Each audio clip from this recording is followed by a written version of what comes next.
మీ రేవంత్ అన్నగా ఎక్కడైనా ఆడబిడ్డల కష్టం వస్తే చూస్తూ ఊరుకున్నానా, లేకపోతే మీకోసం కొట్లాడి మీకు నిధులు ఇచ్చి ఈరోజు మిమ్మల్ని అభివృద్ధి పదం వైపు నడిపిస్తున్నానా లేదా ఆలోచన చెయ్యండి. ఇవాళ రక్త సంబంధం లేకపోయినా నా ఇంటి ఆడబడుచుగా సీతక్కకు అన్ని రకాలుగా అండగా నిలబడ్డ వాస్తవం కాదా? అదే రక్తం పంచుకున్న బిడ్డ కేసీఆర్ బిడ్డ కేటీఆర్ చెల్లెలు కల్వకుంట్ల కవితకు ఆస్తిలో భాగం ఇయ్యాల్సి వస్తుందని కష్టాలలో జైలుకు పోయి ఇంటికి వచ్చి నాకు కాస్త సాయం చేయంటే సాయం చెయ్యాల్సి వస్తుందని ఈ కర్కోటకుడు సొంత చెల్లెల్నే ఇంట్లో నుంచి బయటికి గెంటేసిన నీచమైన చరిత్ర తారక రామారావుది కాదా? ఒకసారి మా అక్కల్ని ఆలోచన చేయమంటున్నా. చెడిపోయి పుట్టింటికి పోకూడదని అంటారు పెద్దలు, కానీ ఒకవేళ చెల్లి కష్టాలలో ఉండి ఇంటికి వస్తే వేల కోట్ల రూపాయల ఆస్తి ఉన్నోడు సొంత తొడబుట్టిన చెల్లెలకు సాయం చేయకుండా ఇంట్లో నుంచి గెంటేస్తే కన్న తండ్రి కళ్ళు మూసుకొని పోయి ఉన్నాడా? కన్న తండ్రి ఏమన్నా ధృతరాష్ట్రుడా? కొడుకును పిలిచి సలాకి కాల్చి వాత పెట్టి వంగబెట్టి ఈపుల మీద 4 గుద్ది సగం ఆస్తి బిడ్డకి ఇవ్వాలి కదా, కానీ ఇంట్లోకి వెళ్ళి బయటికి గెంటేసిండు. కానీ నేను మీ అందరినీ సొంత కుటుంబ సభ్యుల్లాగా ఇవాళ చూసుకుంటున్నానా లేదా? అంతెందుకు, ఆనాడు బతుకమ్మ చీరల కమిషన్లు కొట్టేస్తే ఆ ఇచ్చిన చీరలు ఎన్నడన్నా మీరు కట్టుకున్నారా అక్క?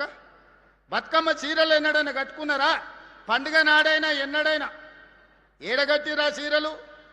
పల్లి చేను వేసుకుంటే పందులు రాకుంటుండనికే బెదిరియనికే చేనుల కాడ కట్టిరు. మొక్కజొన్నలు వేసుకుంటే పక్షులు తినకుంటూ ఉండనికే వాటిని బెదిరించనికే చీరలు ఆ చీర తీసుకుపోయి కట్టిరు. ఎన్నడన్నా ఒంటి మీద మా ఆడబిడ్డలు కట్టుకుర్రా? మరి ఇవాళ మీ సోదరుడు ఇందిరమ్మ చీరలు ఇస్తే, పాలపిట్ట రంగు చీరలు ఇస్తే వేలాది పాలపిట్టలు ఈ మీటింగులు వచ్చినాడు మా అక్కలందరూ ఆ చీర కట్టుకొని వచ్చారు. మీ తమ్ముడు పండుగ పూట మీకు పెట్టిన సారే కాదా ఈ చీర? ఈరోజు మీరు ఆశీర్వదించడానికి వచ్చిందంటే ఇంతకంటే నాకు మనసులో ఆనందం ఏముంటుంది? సోదరుడిగా నేను మీకు పెట్టిన చీరను సారె కింద భావించి ఈరోజు వేలాది మంది చీర కట్టుకొని మీరు ఇక్కడికి వస్తే నా ఆలోచన, మా సీతక్క విధానం ఈరోజు మీకు సహాయంగా నిలబడ్డ వాస్తవం కాదా? ఇదే కాదు, నిరుద్యోగ యువకులను ఇలా రెచ్చగొట్టాలని చూస్తున్నారు. ఉద్యోగ ఉపాధి నోటిఫికేషన్ల గురించి మాట్లాడుతున్నారు. ధర్నాలు నిరసనలు చేయమంటారు. 10 ఏళ్ళు ఉద్యోగాలు ఇయ్యలే.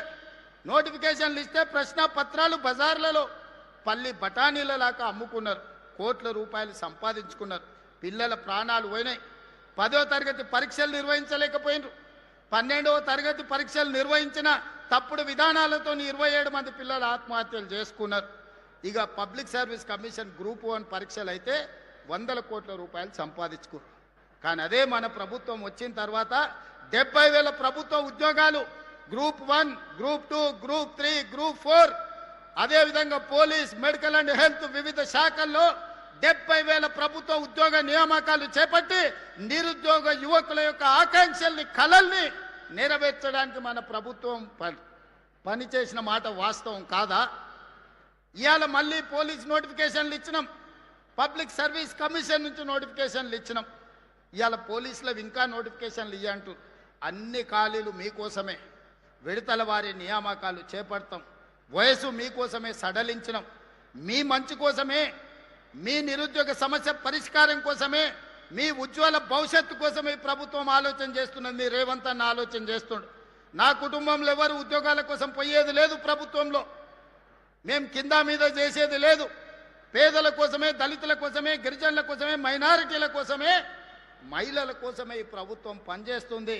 ప్రభుత్వ ఉద్యోగ నియామకాలు చేపట్టే బాధ్యత నాది. విడతల వారీగా మీకు నియామకాలు చేపడతా, ప్రతి ఖాళీని భర్తీ చేస్తా. ఈరోజు నోటిఫికేషన్లు వచ్చిన పరీక్షలకు మంచిగా ప్రిపేర్ అవ్వండి. మాయ మాటలు వింటిరా మోసపోతారు. ఆనాడు అగ్గిపెట్టెరావు గారు, అఘోరరావు గారు 100 రూపాయలు పెట్టి పెట్రోల్ తెచ్చుకున్నాడు సీసా నిండా. 10 పైసలు అగ్గిపెట్టె తెచ్చుకోలే. రెచ్చగొట్టిండు. అమాయకులైన పిల్లల ఆవేశానికి లోనైనరు. శ్రీకాంతాచారి ఎల్బీ నగర్లో నిలువున తగలబెట్టుకొని తెలంగాణ కోసం ఆత్మ బలిదానం చేసుకున్నాడు. ఒక యాదయ్య, ఒక కానిస్టేబుల్ కిష్టయ్య, ఒక ఈశాన్ రెడ్డి, ఒక వేణుగోపాల్ రెడ్డి, 1200 మంది పిల్లలు తెలంగాణ రాష్ట్ర ఉద్యమంలో వీళ్ళు రెచ్చగొడితే వీళ్ళు వీధి నాటకాలు వేస్తే ఆత్మ బలిదానాలు చేసి తెలంగాణ రాష్ట్రం తెచ్చుకున్నారు. కానీ చంద్రశేఖరరావు గారి కుటుంబంలో ఎవరికన్నా అగ్గిపుల్లంతనన్నా చేతి గాలిందా? ఎవరన్నా కుటుంబం వాళ్ళ బంధువులలో ఎవరన్నా తెలంగాణ కోసం ప్రాణత్యాగం చేసిండ్రా? రెచ్చగొట్టాలే, మంది పిల్లలను సాబగొట్టాలే, ఆ శవాల పునాదుల మీద అధికారంలోకి రావాలనేదే వాళ్ళ ఆలోచన. మొన్నటికి మొన్న మీడియా మిత్రులు చూసింటారు, తెలంగాణ భవన్లో రక్తదాన కార్యక్రమం పెట్టారు. కాళేశ్వరం గోదావరి నీళ్లు మాకు ఇవ్వండి, మా రక్తం తీసుకోండి అని రక్తదాన కార్యక్రమం పెట్టారు తెలంగాణ భవన్లో. నేను అనుకున్న కనీసం తిన్న కొవ్వు అరుగుతుంది హరీష్ రావుకు, కేటీఆర్కు కొంత రక్తం ఇస్తే అనుకున్నా. వాళ్ళ కుటుంబంలో ఒక్కడు కూడా ఇయ్యలే. అమాయకులైన బీఆర్ఎస్ కార్యకర్తలు 100 మంది రక్తం ఇస్తే ప్రైవేట్ హాస్పిటల్లో పోయి కోట్ల రూపాయలకు ఆ రక్తం అమ్ముకున్నారు. ఆనాడు తెలంగాణ రాష్ట్రాన్ని దోపిడీకి పాల్పడుతుంది, 1000 కోట్లు కొల్లగొడుతుంది, అధికారాన్ని మీరే అనుభవిస్తుంది. చివరికి రోజు ప్రతిపక్షంలో ఉంటే మీ కార్యకర్తల రక్తాన్ని కూడా మోసం చేసి తీసుకొని ప్రైవేట్ హాస్పిటల్కి అమ్ముకొని పైసలు సంపాదించుకుంటున్నంటే మీరు మనుషుల, రాక్షసుల, రక్త పిపాసుల అని నేను ఈరోజు వేదిక మీద నుంచి అడుగుతున్నా. ఎందుకు ఇవ్వలేదే కేసీఆర్? ఆయనకు ఆరోగ్యం బాగాలేదనుకుందాం. హరీష్ రావు, కేటీఆర్ పాదయాత్రలు చేస్తాం, గోడలు దుంకుతాం అంటుండు కదా, చుక్క రక్తం కూడా ఎందుకు ఇవ్వలేదు మన రక్తదానంలో అని అడుగుతున్నా. రాజ్యసభ తీసుకున్న సంతోష్రావు ఎందుకు ఇవ్వలేదు? మంత్రి పదవి తీసుకున్న ఎర్రబల్లి దయాకర్ రావు ఎందుకు రక్తం ఇవ్వలేదయా? ఎందుకు ఇవ్వలేదు? వినోద్ రావు ఎందుకు ఇవ్వలేదు? వాళ్ళు మాత్రం ఏమి ఇయ్యరు, సిల్లు గవ్వియ్యరు, చుక్క రక్తం పొట్టివ్వరు. తెలంగాణ ప్రజల సొమ్ము 1000 కోట్లు కొల్లగొడతారు. చివరికి కార్యకర్తల రక్తాన్ని కూడా అమ్ముకునే రక్త పిపాసులు ఈరోజు కేసీఆర్ కుటుంబం అని నేను చెప్పదలుచుకున్నా. అందుకే యువ మిత్రులారా, మీ జీవితాలు నాశనం చేసుకోకండి, మీ ప్రాణాలు త్యాగం చేసుకోకండి, మీ సమయాన్ని వృధా చేసుకోకండి. మీరు ధర్నాలను, నిరసనలను పోతే పోలీసులు ఏవైనా కేసులు పెడితే మీ ఉద్యోగ ఉపాధి అవకాశాలు దెబ్బతింటాయి. ఆనాడు తెలంగాణ ఉద్యమంలో పెట్టిన కేసులు ఈనాటికి మిమ్మల్ని వెంటాడుతున్నాయి, వేటాడుతున్నాయి. అందుకే మీ సోదరుడు మీ రేవంత్ అన్న ఇక్కడ ఉన్నంత కాలం మీ ఉద్యోగ ఉపాధి అవకాశాల కోసం 100% మీకోసం కృషి చేస్తా, మీ సమస్యల్ని పరిష్కరిస్తా అని చెప్పదలుచుకున్నా. ఒక పక్కన రైతుల కోసం, మరో పక్కన మా ఆడబిడ్డల కోసం, ఇంకొక పక్కన నిరుద్యోగ యువకులు, విద్యార్థుల కోసమే ఈ రాష్ట్ర ప్రభుత్వం ఉన్నది. రైతు సంక్షేమం కోసం, రైతుల అభివృద్ధి కోసం, మహిళల అభ్యున్నతి కోసం, నిరుద్యోగ యువకుల ఉద్యోగ ఉపాధి కోసం మన ప్రభుత్వం పనిచేస్తుంది. నిండు మనసుతో మీరు ఆశీర్వదించండి. అదేవిధంగా నిన్న మన వాళ్ళు మాట్లాడి చర్చిద్దాం, సవాలు చేద్దామని శాసనసభలో మళ్ళీ